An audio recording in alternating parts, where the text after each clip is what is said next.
प्यारे बच्चों, हिंदी साहित्य में पाठ चल रहा था तीसरा रहीम। कल मैंने आपको रहीम का साहित्यिक परिचय बताते हुए साथ ही उनके जो प्रारंभिक 6 दोहे थे उनका वाचन करते हुए और उनका भावार्थ बताया। साथ ही उसकी जो व्याकरण संबंधी विशेषताएं थी यानी शिल्प संबंधी जो विशेषताएं थी उन पर भी मैंने आपको जानकारी दी। उसके आगे जो दोहे हैं शेष, आज हम आगे के दोहे पढ़ेंगे।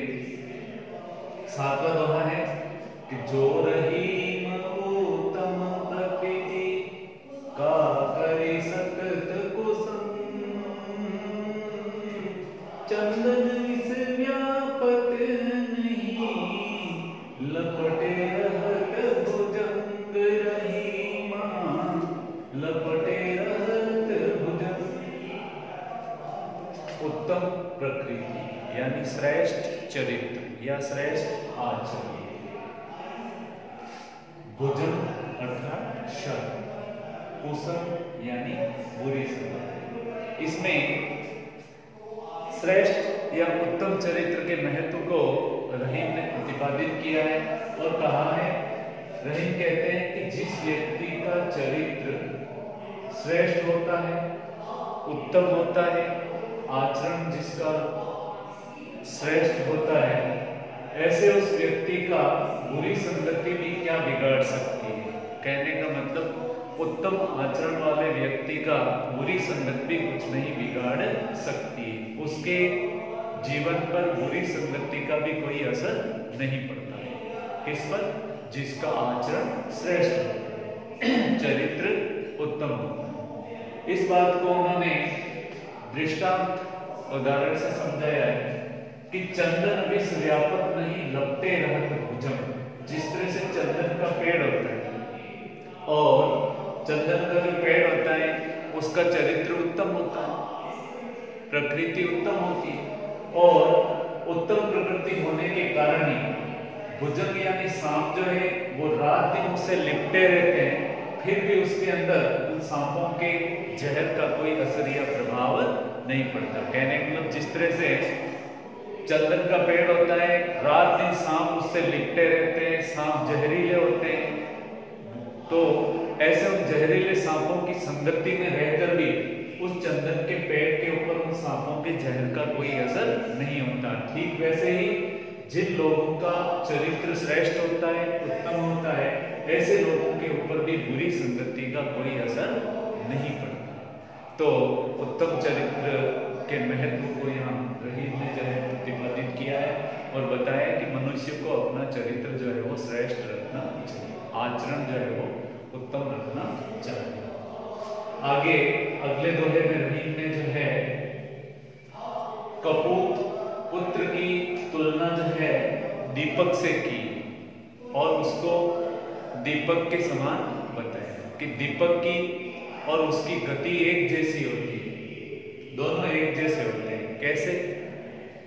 कि जो रहीम गति दीप की कुल कपूत गति सोय, मारे उजियारो करे बढ़े अंधेरो होय रहीमा, बढ़े अंधेरो।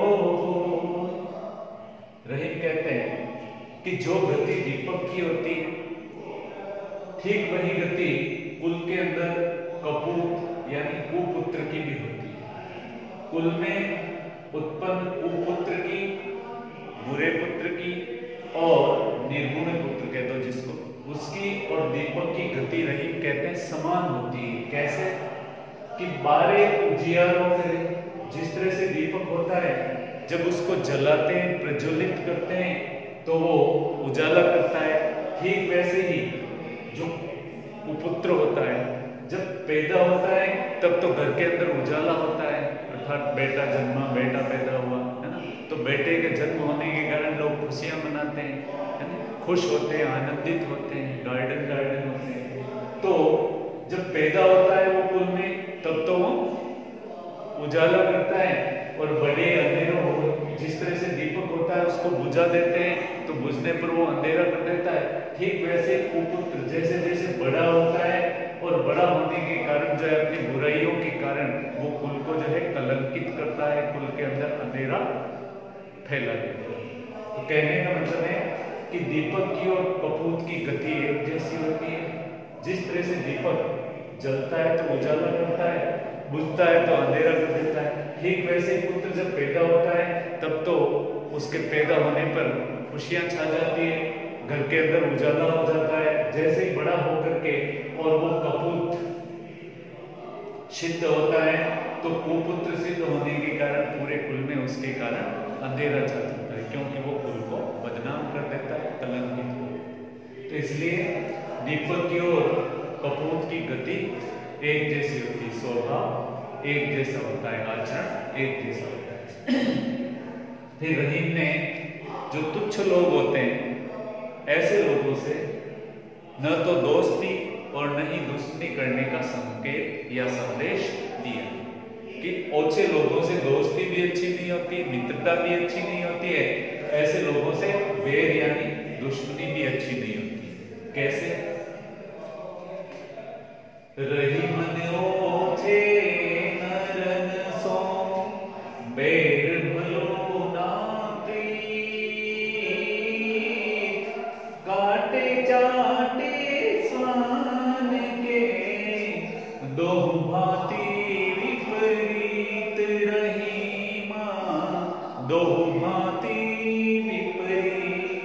रहीम कहते हैं कि जो लोग ओछे होते हैं, तुच्छ होते हैं, ऐसे तुच्छ लोगों से, ओछे लोगों से न तो वैर यानी दुश्मनी अच्छी होती है, न प्रीति यानी प्रेम अच्छा है। न तो उनसे दुश्मनी रखनी चाहिए, न उनसे स्नेह रखना चाहिए, यानी उनसे दूरी बनाकर रहना चाहिए। दोस्ती भी नहीं रखनी चाहिए और दुश्मनी भी नहीं रखनी चाहिए, क्योंकि ऐसे लोगों से दोस्ती भी अच्छी नहीं, दुश्मनी भी अच्छी नहीं।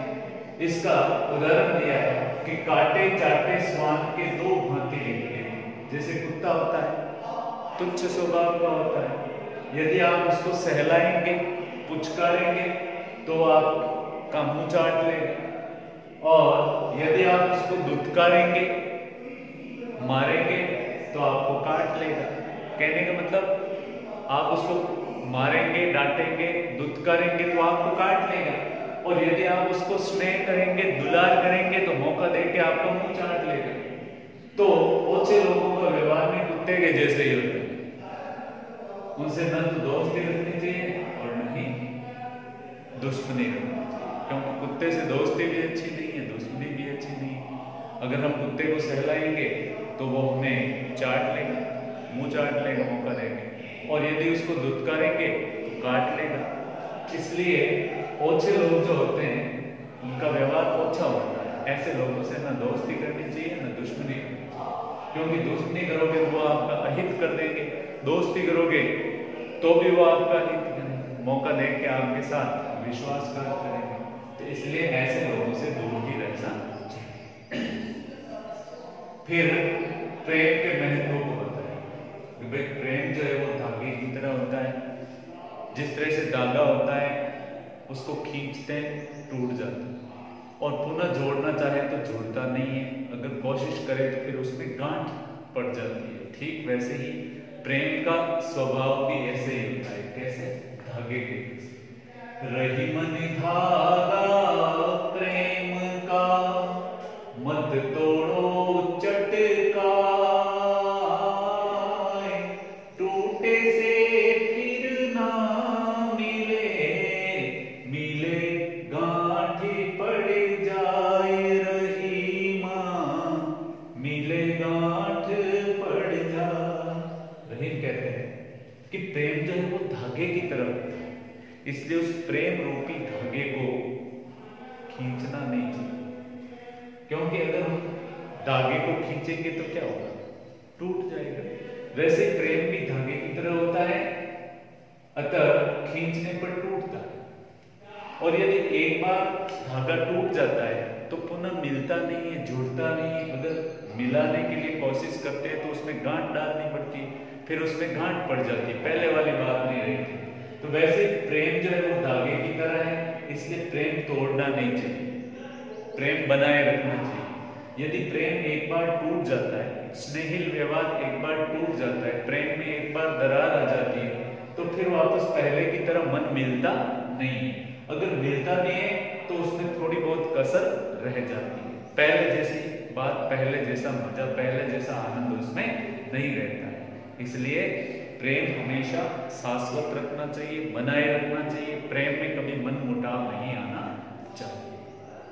तो धागे के दृष्टांत से जो है यहाँ प्रेम के महत्व को जो है प्रतिपादित किया है। फिर रहीमदास ने जो है श्लेष अलंकार के द्वारा यहाँ पानी शब्द को केंद्र में रख करके और बताया है कि पानी का कितना महत्व है। रहीमन पानी राखिए, बिन पानी सब सून, पानी गए न उबरे, मोती मानस चून, रहीमा मोती मानस चून। रहीम कहते हैं कि मनुष्य को हमेशा पानी रखना चाहिए, क्योंकि पानी के बिना सब सूना है, बेकार है, व्यर्थ है, बिना पानी के कुछ भी नहीं। वैसे भी कहते हैं ना, जल ही जीवन है, जल के बिना जीवन नहीं। अगर जल नहीं हो तो जीवन किसी काम का नहीं रहेगा। लेकिन यहाँ पानी के अलग अलग प्रसंग में अलग अलग अर्थ बताए कि मनुष्य के लिए ये तीनों चीजें जो पानी के यहाँ तीन अर्थ हैं कि मोती के लिए पानी का अर्थ हो गया उसकी चमक, मानस यानी मनुष्य के लिए पानी का अर्थ हो गया इज्जत, चून यानी आटा, आटे के लिए पानी का अर्थ हो गया जल। तो रहीम कहते हैं इन तीनों के लिए पानी बहुत जरूरी है। अगर इनमें पानी नहीं है तो पानी के बिना ये तीनों चीजें किसी काम की नहीं है, बिना पानी के ये बेकार हो जाती है। कौन कौन सी चीजें? मोती, मनुष्य और चून यानी आटा। कैसे कि मोती है और अगर उस पर पानी नहीं है, उस पर चमक नहीं है, उसकी चमक उतर जाती है तो वो फीका हो जाता है, किसी काम का नहीं रहता। मोती कब तक काम का है, कब तक महत्व का? जब तक उस पर चमक है, उस पर पानी, जैसे ही उसका पानी उतरा, उसकी चमक उतरी, बेकार हो जाता है, फिर वो माला आकर्षक नहीं रहती। मनुष्य कब तक काम का है? जब तक उसकी इज्जत है। पानी का मतलब इज्जत भी होता है, तो जब तक उसकी इज्जत है तब तक वो महत्व का है। यदि मनुष्य की इज्जत नहीं है, उसकी इज्जत उतर जाती है, उसका पानी उतर जाता है, तो फिर वो किसी काम का नहीं होता है। इसलिए मनुष्य के लिए पानी अर्थात इज्जत का होना जरूरी है, मोती के लिए पानी अर्थात चमक का होना जरूरी है। चून यानी आटा, आटे में भी पानी की जरूरत होती है। अगर आटा है, पानी नहीं है तो किसी काम का नहीं है, हम उसका उपयोग नहीं कर सकते। तो इसलिए रहीम कहते हैं कि पानी का बड़ा महत्व है, पानी के बिना सब बेकार है। विशेष रूप से ये तीनों चीजें पानी के बिना किसी काम की नहीं है। यहाँ पानी का केवल एक जलीय अर्थ नहीं है, बताया पानी शब्द का यहाँ अलग अलग प्रसंग में अलग अलग अर्थ है। और जहां भी किसी काव्य में प्रयुक्त एक ही शब्द के अलग अलग प्रसंग में अलग अलग अर्थ निकलते हैं, अनेक अर्थ निकलते हैं, तो वहां श्लेष अलंकार। तो यहाँ श्लेष अलंकार भी है। फिर बताया है रहीम ने अपने प्रीतम के प्रति एकनिष्ठ भाव कि जिससे स्नेह होता है, प्रेम होता है, उसके प्रति एकनिष्ठ भाव होता है। और प्रीतम जो होता है उसकी छवि जिसकी आंखों में बस जाती है, उसका सौंदर्य जिसकी आंखों में बस जाता है, फिर वहां अन्य किसी प्रकार की छवि या सौंदर्य जो है बस नहीं सकता, वहां अन्य के लिए कोई स्थान नहीं होता। तो यहाँ प्रीतम से मतलब प्रिय भी हो गया, प्रीतम से मतलब यहाँ भगवान से भी हो गया, ईश्वर से भी, अपने आराध्य से भी। तो रहीम ने एकनिष्ठ अनन्य प्रेम को व्यक्त करते हुए बताया कि प्रीतम छवि नैनन बसी, पर छवि कहाँ समाए, भरी सराय रहीम लखी, पथिक आप फिर जाए, रहीमा पथिक आप फिर जाए। दृष्टांत उदाहरण है, दृष्टांत अलंकार का उदाहरण है। यानी बताया है कि जब आंखों के अंदर प्रियतम की छवि यानी शोभा या सुंदरता बसी होती है, तो पर छवि कहाँ समा है, फिर वहां अन्य छवि कैसे समा सकती। कहने का मतलब जिसकी आंखों में अगर आंखों के अंदर अपने प्रियतम की शोभा, उसकी सुंदरता, उसका सुंदर स्वरूप बस जाता है, तो उसकी आंखों में फिर अन्य किसी प्रकार की कोई छवि नहीं समा सकती। कहने का मतलब अन्य कोई जो है उसको आकर्षक नहीं लगेगा, फिर केवल और केवल उसका प्रियतम ही उसको आकर्षक लगेगा। तो जिसकी आंखों में अपने प्रियतम अर्थात प्रिय प्रभु की छवि बसी हो, तो वहां भला अन्य छवि कैसे समा सकती है, अर्थात दूसरी कोई छवि जो है उसकी आंखों में नहीं समाएगी। दृष्टांत के माध्यम से कि जिस तरह से सराय यानी धर्मशाला जब भरी हुई होती है, धर्मशाला में जब भीड़ होती है, खूब सारे लोग होते हैं, तो जो पथिक होता है वो भीड़ को देखकर अपने आप ही मुड़ जाता है, फिर वो पूछता नहीं कि यहाँ रहने की जगह मिलेगी या नहीं, क्योंकि भीड़ इस बात का द्योतक होती है कि भाई पहले से ये भरी हुई है, अब यहाँ जगह नहीं। तो जिस तरह से भीड़ भरी धर्मशाला को देखकर पथिक स्वतः ही मुड़ जाता है, पूछता भी नहीं है, उसको पता है कि अब यहाँ जगह नहीं है, ठीक वैसे जिसकी आंखों में प्रियतम की छवि बसी होती है, वहां अन्य किसी प्रकार की कोई छवि जो है उसमें नहीं समा सकती। फिर बताया है कि यों रहीम जस होत है उपकारी के संग,